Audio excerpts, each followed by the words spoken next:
Picture this. You're out with your best friends, laughing, sipping drinks, finally unwinding after a long workweek. The vibe is perfect, the music's pumping, and you're perched at a high table in a cozy resto bar in Quezon City. Then, out of nowhere, some smug guy strolls over, grabs your friend's seat without a word, and tosses you a smirk that says, "What are you gonna do about it?" You feel that sting of disrespect, that helpless rage bubbling up. But what if you could turn the tables? What if you could make him regret every second of his arrogance? Stick around, because this is the story of how one entitled dude's petty power move backfired in the most satisfying way possible. You're not just gonna hear about justice, you're gonna feel it. Hit that like button if you've ever wanted to serve a dose of karma, and let's dive into one of the pettiest, most triumphant revenge stories you'll hear today. If you've ever been disrespected, underestimated, or had someone try to walk all over you, this story's for you.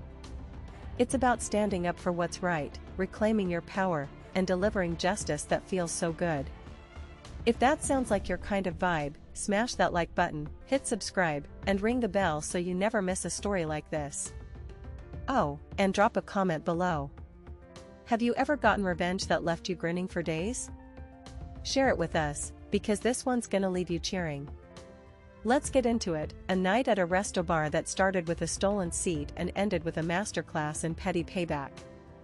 The night was warm, the kind of sticky evening in Quezon City where the air hums with chatter and the faint buzz of neon signs.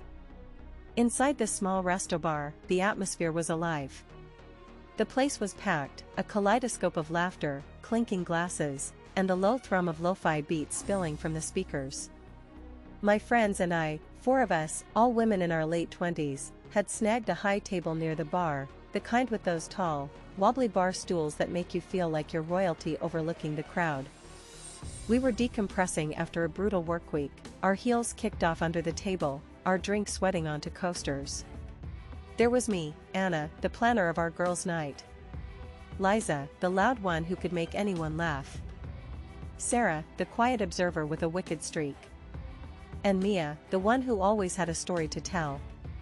Tonight, though, the story wasn't hers, it was about to be ours.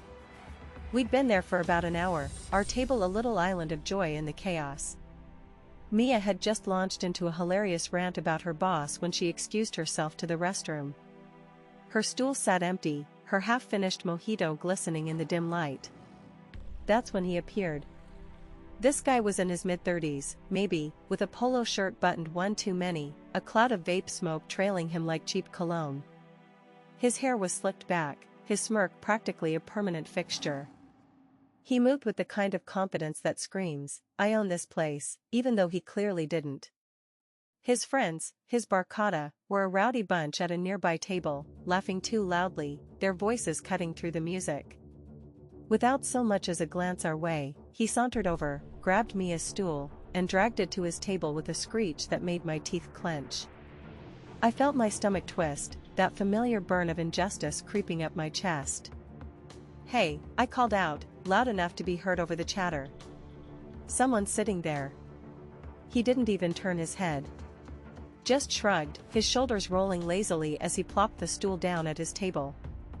"Well, she's not here now, is she?" His voice was all smugness, dripping with entitlement. His friends chuckled, egging him on with slaps on the back. My blood boiled. I could feel Liza's eyes on me, her lips pursed like she was ready to throw hands. Sarah leaned forward, her quiet intensity radiating. But we didn't make a scene, not yet. We weren't those kinds of girls. We were the kind who waited, who watched, who planned. Mia came back a minute later, her smile fading as she saw her empty spot. She stood there, awkward, her hands fidgeting with her purse. Where's my seat?" she asked, her voice small. I explained what happened, pointing at Mr. Vape Cloud, who was now sprawled across her stool like he'd claimed it in some kind of barstool conquest. Mia's face fell, and that's when I felt it, the deep, gnawing ache of seeing someone you care about disrespected. It wasn't just a stool. It was the principle.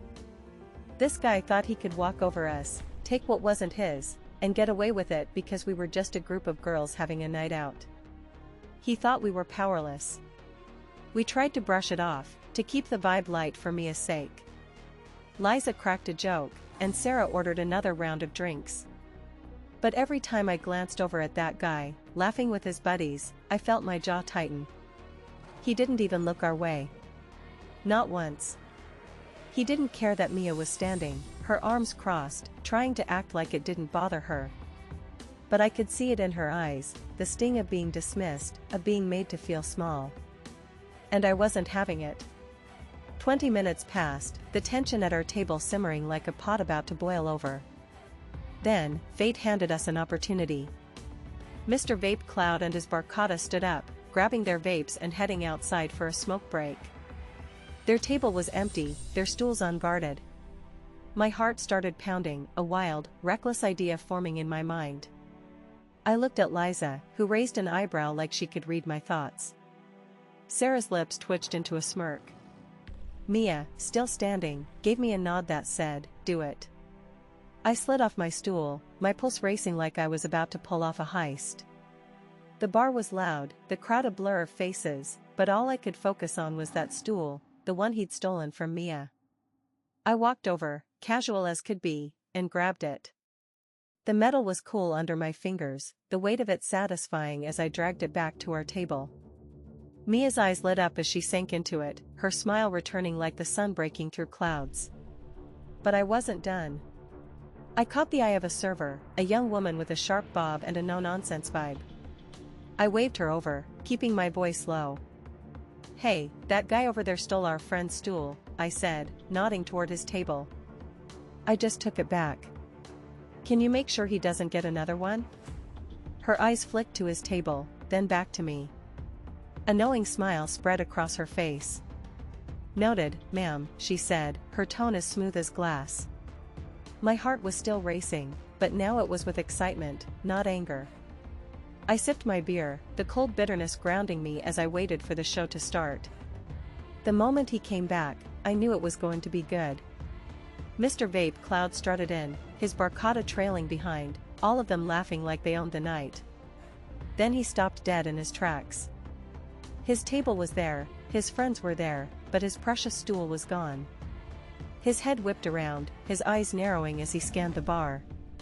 When he saw Mia sitting comfortably in his stool, his face twisted into something between confusion and rage. He stormed over, his vape still in hand, a cloud of mango-scented mist puffing out with every step. "That's my seat," he snapped, pointing at Mia like she'd stolen his car. I leaned back, my beer bottle cool against my palm, and locked eyes with him. My heart was pounding, but my voice was steady as steel. "Well," I said, pausing to take a slow sip, "you're not sitting now, are you?" The words hung in the air, sharp and deliberate, a perfect echo of his own smug line. His jaw dropped, just for a second, before he recovered and glared at me. His friends shifted uncomfortably behind him, their laughter replaced by awkward silence. Liza snorted into her drink, and Sarah's smirk grew wider. Mia, bless her, just crossed her legs and leaned back in the stool, looking every bit like a queen reclaiming her throne. He opened his mouth to argue, but before he could get a word out, the server appeared like an angel of karma. "Sorry, sir," she said, her voice flat but firm. "No more extra seats tonight. You can stand and wait for one to free up." Her eyes flicked to me for a split second, and I swear I saw a glint of amusement. His face turned red, the kind of red you get when you're furious but know you're stuck. "This is ridiculous," he muttered, running a hand through his slicked back hair. He turned to his friends, probably hoping for backup, but they just shrugged, already distracted by their banking phones or their drinks. He had no choice. He stood there, right next to our table, his vape cloud now more of a sad puff than a statement. And then, the cherry on top, the electric fan. It was one of those big, industrial ones the bar used to keep the air moving, and it was positioned right next to his spot. Every few seconds, it swung toward him, blasting his hair into a chaotic mess. His carefully gelled locks flopped around like a bad shampoo commercial, and every time he tried to smooth them down, the fan hit him again. It was glorious. I couldn't help it, I laughed. Not a loud, in-your-face laugh, but a quiet, satisfied chuckle that said, "This is what you get." Liza joined in, her cackle barely contained, and even Sarah let out a rare giggle.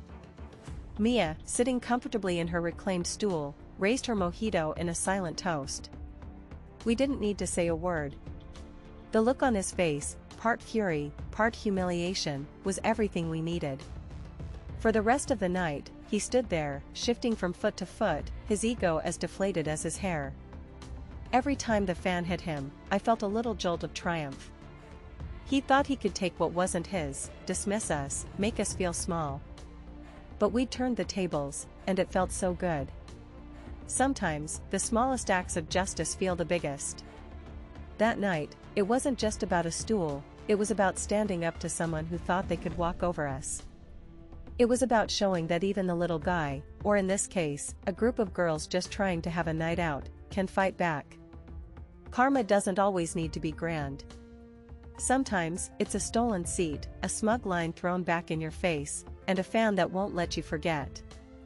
What do you think? Have you ever gotten that perfect, petty revenge? Drop it in the comments. I'm dying to hear your stories.